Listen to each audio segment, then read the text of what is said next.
The GIC requirement will be $20,635. वो Canada आ ही क्यों रहे हैं? अगर वो अपनी को होम कंट्री में इतने ही मिनिमम वो 70 से $80,000 ईयरली अर्न करेंगे, तो students who have applied before 7 December can work more than 20 hours weekly. So it's good news. Hello, what's up guys? This is me Ramashima. Welcome to Ramashima Canada. I hope you all guys are doing well. In this video, we're going to talk about the new immigration rule introduced by the Canadian Immigration Minister Mark Miller.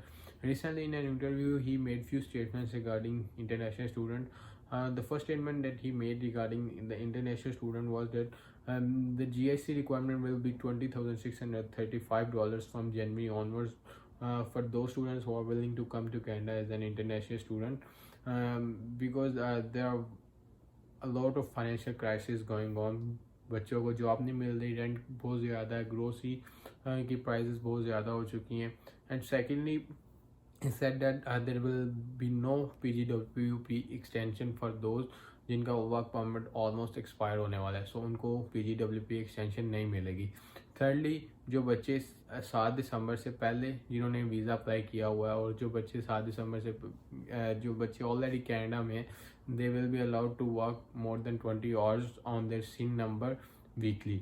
सो उनके लिए ये एक बहुत ही अच्छी news है क्योंकि अब वो 20 घंटे से ज़्यादा सिन नंबर पर काम कर पाएंगे. और चौथी चीज़ जो उसने अपने इंटरव्यू में बताया कि अब वो वीज़ा पे काफ़ी लिमिटेशन लगा देंगे. There will be fewer number of international students, क्योंकि अब उनको वीज़ा कम दिए जाएंगे due to some crisis, financial crisis going on, housing crisis going on in Canada, और इन्फ्लेशन काफ़ी ज़्यादा हो चुका है. सो इन सब चीज़ों को मद्देनज़र रखते हुए उसने ये सारे फैसले लिए.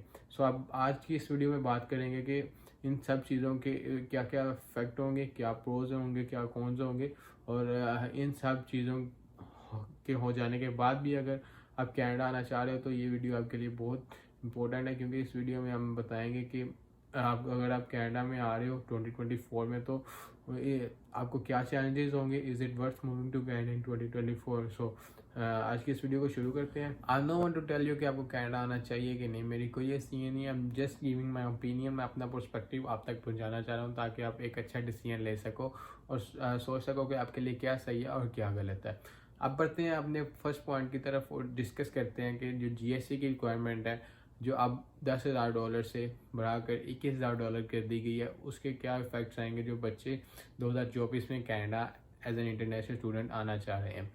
जो बच्चे फाइनेंशियली स्ट्रॉन्ग है अपनी होम कंट्री में और उन्हें GIC के 10,000 से $20,000 होने से कोई फ़र्क नहीं पड़ता, सो उन्हें डेफिनेटली कनाडा आना चाहिए. और उसकी अपोजिट साइड पे अगर हम देखें तो अगर उन्हें 20-22 लाख से कोई फ़र्क नहीं पड़ता, सो वो कनाडा आ ही क्यों रहे हैं? अगर वो अपनी को होम कंट्री में इतने ही वेल सेटल्ड हैं, इतना ही फाइनेंशियल स्ट्रॉन्ग है, तो वो अपनी होम कंट्री में ही पढ़ाई करें, जॉब करें और उधर ही सेटल हों. वो कनाडा आना ही क्यों चाह रहे हैं? अब बात करते हैं वो बच्चे जो फाइनेंशियल स्ट्रॉन्ग नहीं है और लोन लेकर कनाडा आना चाह रहे हैं. तो उन्हें सबसे पहले लोन लेकर अपनी GIC देनी पड़ेगी जो कि अराउंड 44 लाख रुपीज़ बनेंगे पाकिस्तानी करेंसी में. और उसके बाद GIC की उनके जो एक्सपेंस आएगा वो आएगा फीसिस का. फीसिस भी ऑलमोस्ट अराउंड $25,000 उन्हें जमा करवाने पड़ेंगे जो कि अराउंड 50 लाख पाकिस्तानी रुपीज़ बन जाएंगे. सो ऑलमोस्ट 1 करोड़ का बजट बन जाएगा जो बच्चे 2024 में कनाडा आना चाह रहे हैं. Might be more than 1 crore, क्योंकि ट्रैवल एक्सपेंसेस भी उनमें इंक्लूड होने हैं. उसके बाद बात आती है कि कनाडा आने के बाद भी इतने ज़्यादा पैसे लगाने के बाद भी क्या उन्हें कुछ हासिल होगा, क्योंकि कनाडा में रेंट बहुत ज़्यादा हो चुका है, काफ़ी ज़्यादा एक्सपेंसेस हो चुके हैं, इन्फ्लेशन हो चुका है, ग्रोसरी की प्राइसेस बहुत ज़्यादा हो चुकी हैं. सो इधर अपने आप को मेंटेन करना बाय वर्किंग 20 hours वीकली काफ़ी ज़्यादा मुश्किल हो चुका है बच्चों के लिए. So life is very tough nowadays in Canada.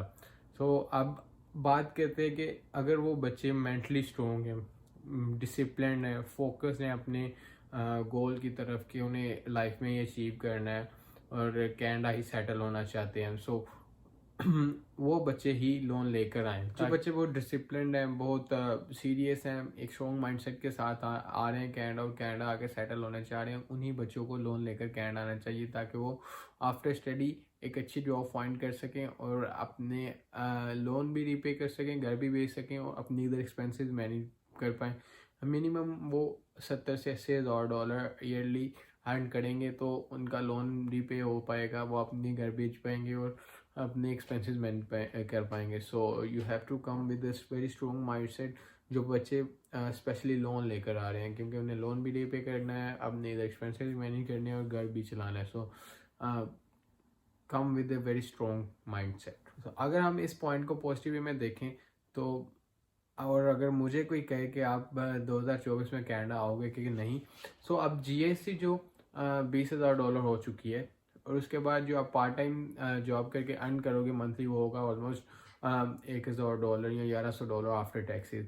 So अब जीआईसी जो आपको मंथली मिलेगी वो भी अराउंड 1,400 डॉलर होगी। सो टोटल आपके पास हो जाएगा 2,600 डॉलर, 2,500 डॉलर जो आपके पास अमाउंट होगी। उसमें से आपको जो आप पार्ट टाइम जॉब करते हो वो आप उससे आप अपने एक्सपेंसेस मैनेज कर लो और जो रिमेनिंग जीआईसी आपको जैसे ही आती है वो अपने बैक होम भेज दो ताकि आपके जो उधर लोन या जैसे भी आपने मैनेज करके कनाडा आए हो तो आप अपने एक्सपेंसेस मैनेज कर पाओ।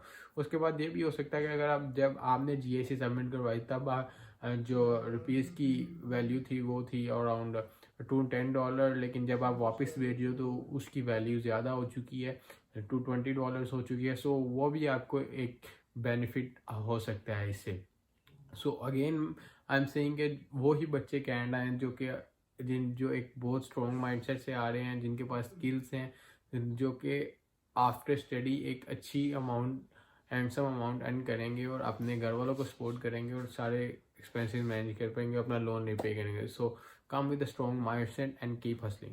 Second point is that the students who have applied before 7 December can work more than 20 hours weekly. So it's good news for the international students who are already here or those who have applied before 7 December.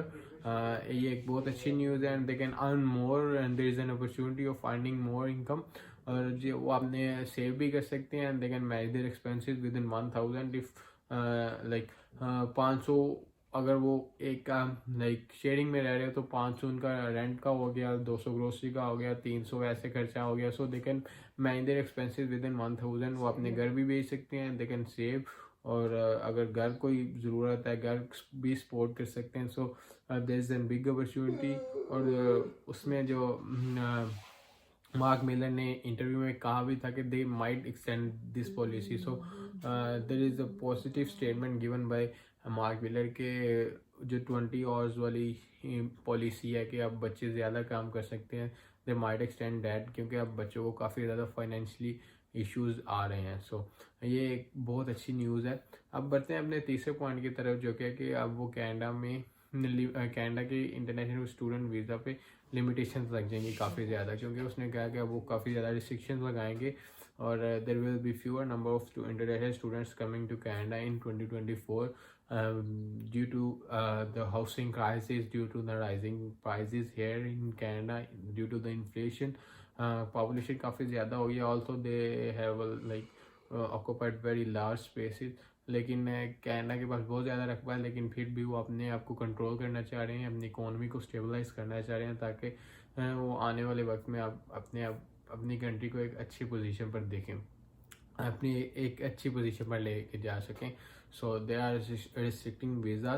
सो उनके क्या effect आएंगे अब बच्चों पे जो apply कर रहे हैं। So simply they will not going to have the visa, like जिनकी प्रोफाइल नहीं इतनी अच्छी, सो उनको वीज़ा लेने में काफ़ी डिफ़िकल्टी आएगी, उनके वीज़ा में काफ़ी रिक्वायरमेंट उनको अब मेट करनी पड़ेंगी। सो देयर माइट बी कि आइट्स की रिक्वायरमेंट ज़्यादा हो जाए, जो इतने ज़्यादा एक्सपेंसेस के बाद भी अगर वीज़ा ना लगे, so there will be disappointment for everyone out there. और उसके बाद जो उसने कहा कि there will be no PGWP extension, जो जिनके वर्क परमिट एक्सपायर हो रहे हैं अब उनको कोई अब PGWP एक्सटेंशन नहीं मिलेगी 18 महीनों की। सो ये भी एक बैड न्यूज़ है। So there are positives from the interview और there are negatives also.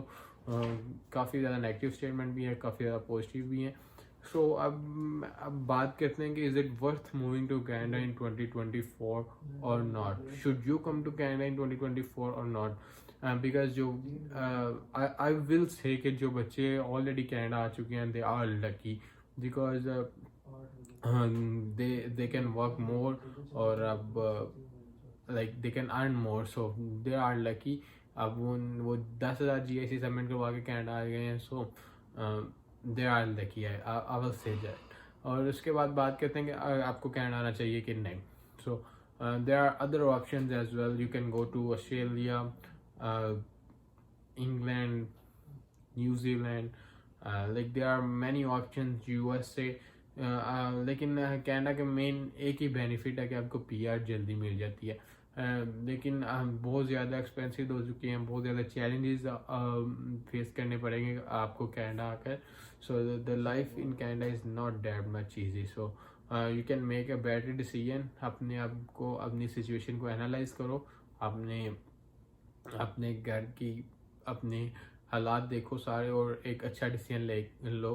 Because there are other countries which are actually better than Canada. अगर हम देखें तो अगर हम PR के पॉइंट को एक साइड पर रखें और देखें उन कंट्रीज को, those countries are way better than Canada. Like Australia, there is like opportunity of earning very high income there in Australia. उसके बाद UK हो गया, उसके बाद USA is a very like good option for those who want to study and earn. लेकिन इन सब countries में PR लेना is very difficult. But in Canada भी यही होगा इन फ्यूचर के PR लेना काफ़ी मुश्किल हो जाएगा. लेकिन it's not that difficult if we compare Canada with Australia, UK और USA, क्योंकि इन सब कंट्रीज में PR लेना कैनेडा से भी ज़्यादा डिफ़िकल्ट है. सो कैनेडा में यही एक बेनिफिट है कि आपको PR जल्दी मिल जाती है. This was the video. I hope you liked the video, enjoyed the video, and I hope this video will going to help you in deciding the best country for you, for your job, for your study and for your settlement. और आपको इस video के बाद एक अच्छी decision लेने में मदद मिली होगी. सो अगर आपको वीडियो अच्छी लगी हो तो चैनल को सब्सक्राइब कर देना. और मेरा इंस्टाग्राम शो हो रहा है, इंस्टाग्राम को भी फॉलो कर लो, इंस्टाग्राम पर भी जाकर. और मिलते हैं हमको नेक्स्ट वीडियो में. तब तक के लिए अल्लाह हाफिज़. Stay tuned.